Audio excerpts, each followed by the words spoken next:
santai yuk. Yuk, 103 FM Avanda Radio, Yonghene Station. Selamat malam minggu. Afni Lestari, Alda Prakasi, dan Ana Maria Atta Angelin akan menemani kalian di Celoteh Santai.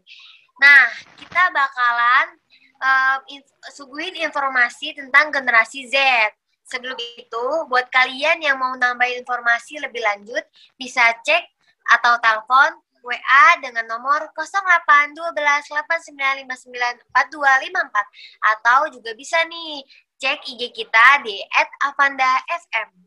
Nah, sahabat, di sini kita akan bahas tentang generasi Z yang biasanya di mana generasi Z itu tidak terlepas dari permasalahan cinta yang membingungkan ya. Kayak judul yang satu lagu ini nih, judul Logika.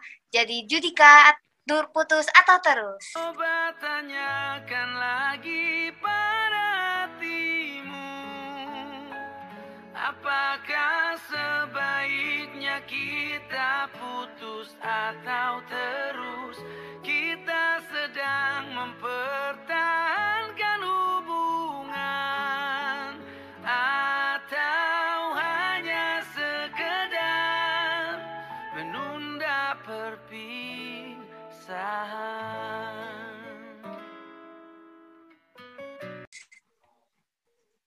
Halo guys, kembali lagi bersama Afni, Ana, dan Alda di sini.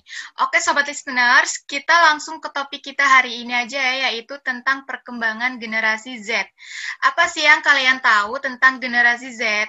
Generasi Z itu generasi antara tahun 1995 sampai 2015. Biasanya untuk bisa menentukan bahwa itu anak generasi Z atau bukan sih, kita bisa lihat dari ciri-cirinya, yaitu yang pertama ada mahir teknologi, yang kedua bersifat individualistis, yang ketiga suka berkomunikasi, yang keempat lebih suka hidup yang serba instan. Nah, dari keempat ciri-ciri tersebut, mana sih yang lebih tertuju ke kalian? Nah, untuk bisa lebih tahu, kita ada beberapa pertanyaan nih tentang perkembangan generasi Z sampai ke percintaannya. Oke, sobat listeners, yang pertama ada tentang masalah percintaan generasi Z. Ya, malam ini kita bahas itu mengenai percintaannya generasi Z. Kalau lihat anak-anak zaman sekarang, apalagi di generasi Z seperti kita-kita ini, banyak banget ya masalah-masalah percintaan yang banyak banget lika-likunya. Kayak ini nih, ada satu teman kita yang kayaknya perlu kita kulik sedikit nih kisah cintanya. Pertama nih, pertanyaannya gini, tipe pria yang sekarang Alda suka atau idam-idamkan itu seperti apa sih karakternya ya, dari segi karakter atau fisik lah atau apapun? Boleh diceritain nggak, Da? Boleh diceritain, Da? Boleh.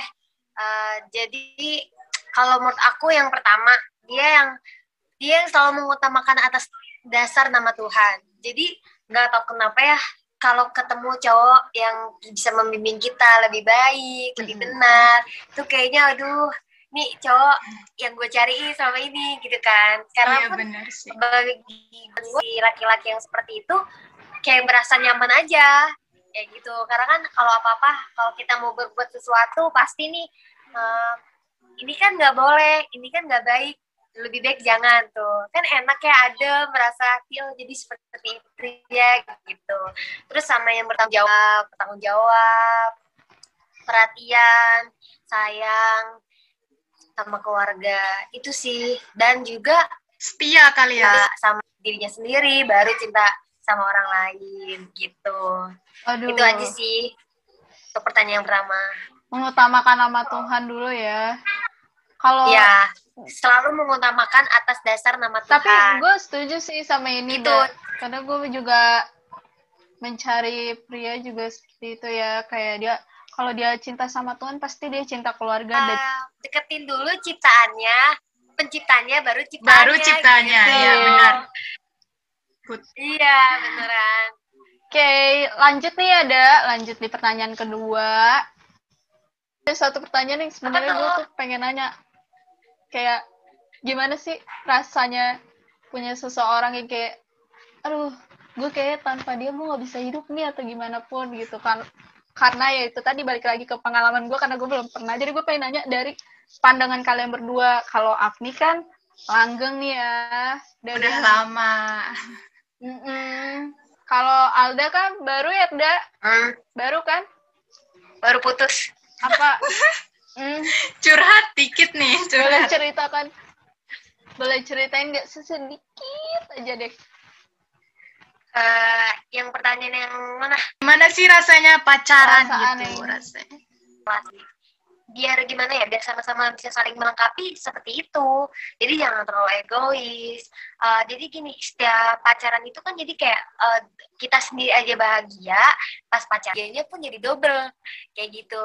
Yang gak meribetkan. Kayak udah nih, gue udah pacaran nih sama dia. Ya, misalnya gue kayak ada tadi sesuatu yang gue nggak bisa ungkapin, gue cerita, minta pendapatnya kayak gimana, yang lebih baik tuh yang mana jalannya. Nah, saya tuh nggak bisa dimain-mainin. Kayak gue nih selesai sama dia, dan saya tiba-tiba ada nih orang yang mau datang gitu. Kalau mau kita temenan ya udah temenan, gitu kan. Kalau mau pacaran, ayo pacaran gitu. Nah, kalau menurut gue pribadi, gue pun nggak bisa kayak ayo nih main pacaran buat dimain-mainin. Nah, gue nggak bisa, karena kalau menurut gue perasaan itu nggak bisa dimain-mainin kayak gitu kok. Kalau masih bisa serius, ya ayo kita serius, ya kan? Kenapa enggak? Karena menurut gue kita ujung-ujungnya pacaran mau kemana sih kalau bukan jenjang pernikahan? Ya alhamdulillahnya syukurnya kayak gitu ya, jenjang sampai pernikahan. Gue pengennya kayak gitu, karena bagi gue pacaran ya nggak boleh dimain-mainin, karena perasaan tuh nggak bisa dimain-mainin, ini hati gitu. Ada nggak sih yang paling sedikit itu berapa? Berapa bulan? Apa berapa minggu? Paling dikit tuh 3 bulan. 3 bulan. 3 bulan? Iya. 3 bulan paling. Makanya gue kayak sampai pernah mikir gini kan. Gue bilang sama temen-temen gue, kayak gue gak pantas nih buat pacaran. Kayak kan, gue gak bisa tuh bertahan lama ya kayak Afi sampai setahun lebih, sampai gini-gini. Ya syukur-syukur alhamdulillah sampai nikah ya kan. Kayak gue gak cocok nih buat pacaran. Terus temen gue dia ngomong kayak gini, enggak lu tuh belum nemuin orang yang tepat untuk diri lo gitu. Oh gitu, iya lu tuh belum nemuin orang yang tepat gitu kan. Kalau lu bakal nemuin orang yang tepat, lu bakalan berasa aman dan berasa spesial di dia gitu kan. Oh gitu ya. Nah, tapi kalau gue pribadi yang nggak pernah punya pengalaman kayak kalian berdua, gue juga lebih hati-hati, dan kayaknya gue tuh rada takut juga sih buat ngejalin suatu hubungan gitu, karena gue pertama nggak ngerti, dan kedua emang kayak belum siap aja dan belum waktunya Tuhan aja buat gue. Iya sih, kalau belum pernah itu lebih enaknya nanti gitu aja lah. Kalau bisa langsung ke pernikahan. Oke, setelah kita bahas panjang lebar mengenai perkembangan generasi Z sampai ke percintaan yang ribet penuh lika-liku. Kayaknya untuk sementara waktu, lebih enak sendiri dulu kali ya, fokus ke pendidikan dan karir masing-masing. Karena berpisah dengan orang yang kita sayang itu mudah nggak sih? Kayaknya susah gitu ya. Nah, jawabannya ada di lagu ini, Berpisah Itu Mudah dari Rizky Febian. Terus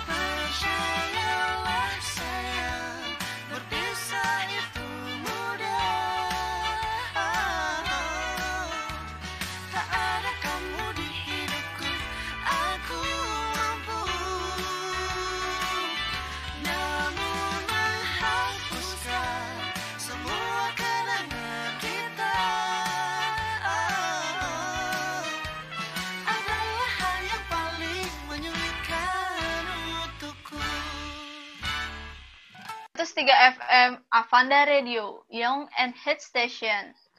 Gak kerasa ya, sudah 5 menit aja nih kita ngobrolin tentang generasi Z sampai bahas percintaan anak generasi Z. Sebelum aku akhirin, ada satu quotes nih buat para listeners.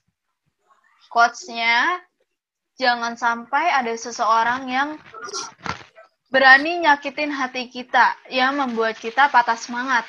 Aku, kamu, dan kita semua berhak untuk bahagia. Kayak lagu yang satu ini nih, ada lagu GAC yang berjudul Bahagia. Nah, segitu dulu ya informasi yang kita bahas hari ini. Dan jangan lupa besok Afni, Alda, dan aku, Ana, akan kembali lagi di hari dan jam yang sama dengan informasi yang up to date pastinya. Di on 103 FM Avanda Radio. Kami pamit undur suara. See you, bye-bye. Bye-bye.